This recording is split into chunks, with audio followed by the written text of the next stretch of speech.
بسم اللہ الرحمن الرحیم۔ السلام علیکم ورحمۃ اللہ وبرکاتہ۔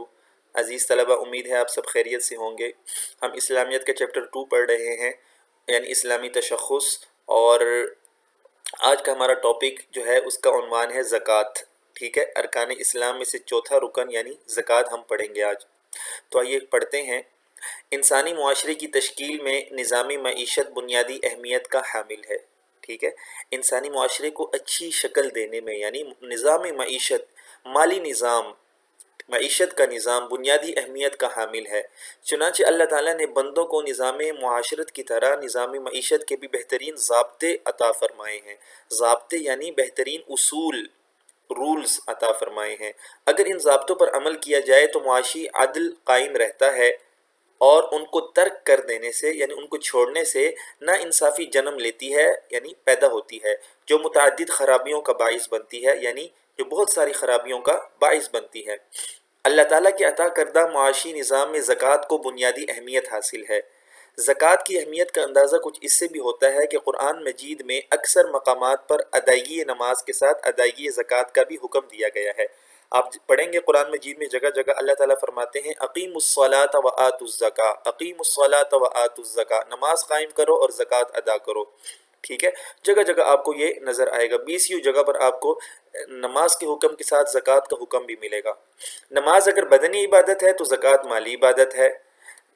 نظام زکوٰۃ کی اسی حیثیت کے پیش نظر حضرت ابوبکر صدیق رضی اللہ تعالیٰ عنہ نے زکوٰۃ سے انکار کرنے والوں سے باوجود یہ کہ وہ کلمہ گو تھے یعنی وہ کلمہ پڑھتے تھے، جہاد کیا اور فرمایا کہ میں اپنی زندگی میں ان دونوں فرائض کی تعمیل میں کوئی فرق نہیں ہونے دوں گا۔ ٹھیک ہے، جیسے نماز ضروری ہے ویسے زکوٰۃ بھی ضروری ہے۔ جی، اب زکوٰۃ کے لغوی معنی کیا ہوتے ہیں یعنی لفظی معنی کیا ہوتے ہیں، تو بتاتے ہیں کہ زکوٰۃ کے لغوی معنی پاک کرنے کے ہیں، کسی چیز کو پاک کرنا۔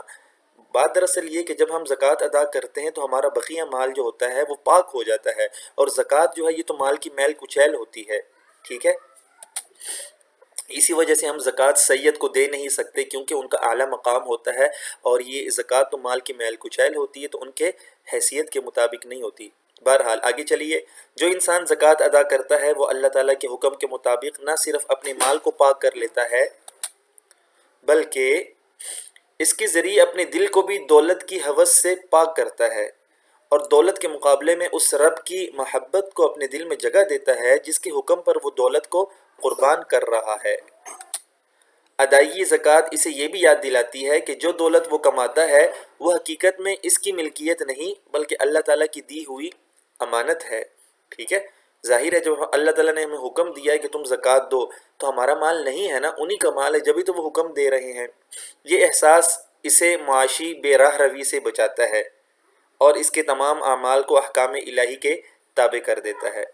ٹھیک ہے، بے راہ روی سے بچاتا ہے یعنی آوارگی سے بچاتا ہے، بد چلنی سے بچاتا ہے۔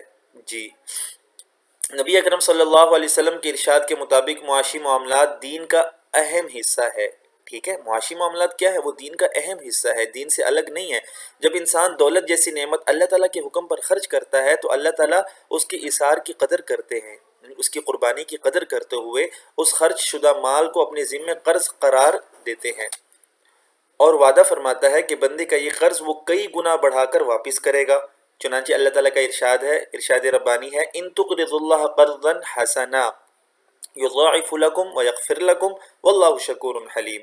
اگر قرض دو اللہ کو اچھی طرح پر قرض دینا تو وہ دو چند کر کے یعنی دگنا کر کے اس کو تمہارے لیے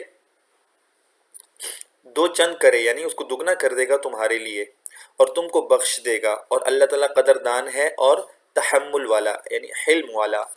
اس کے مقابلے میں جو لوگ زکوٰۃ ادا نہیں کرتے ان کے لیے اللہ تعالیٰ کا ارشاد ہے، والذین یکنزون الذھب والفضة، اور جو لوگ گاڑ کر رکھتے ہیں سونا اور چاندی یعنی جمع کر کے رکھتے ہیں، ولا ينفقونها فی سبیل اللہ، اور اس کو خرچ نہیں کرتے اللہ کی راہ میں، فبشرهم بعذاب علیم، سو ان کو خوشخبری سنا دو عذاب دردناک کی یعنی سخت عذاب کی، دردناک عذاب کی۔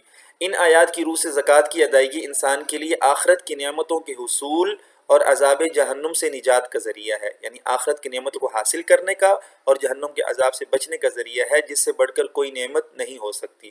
تو بہرحال آج کے لیے اتنا کافی ہے، اگلے سبق میں انشاءاللہ زکوٰۃ کے فوائد پڑھیں گے، تب تک کے لیے اجازت دیجیے۔ السلام علیکم ورحمۃ اللہ۔